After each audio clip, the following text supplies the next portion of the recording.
a creative thinker? Is it a job description, a way of life? Is it an attitude? Is it an output? Is it a way of thinking? Is it a way of doing?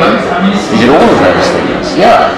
And tension, and particularly cultural tension, breeds creativity. We desperately need recessions, and from a creative perspective, because we get fat and lazy when things are good.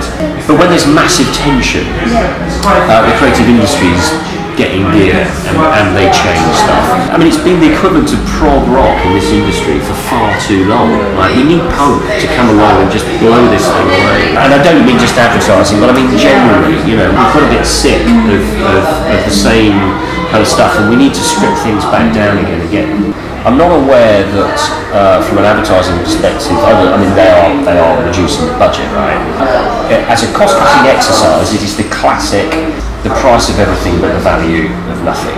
You need really, really smart people to be able to deliver real tangible value.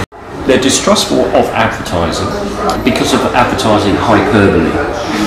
And again, you know, I go back to Unilever and P&G. You know, they are the reason why people dislike advertising in so many ways. The best a man can get is utter bullshit. It's nonsense, it's irrelevant, it's clutter. And I think that the frequency model that media agencies use is wrong. I think connection planning is wrong. It was another revenue stream for media agencies to put shit wherever I sit, on my tabletop, on my glass, on that, you know. Bad.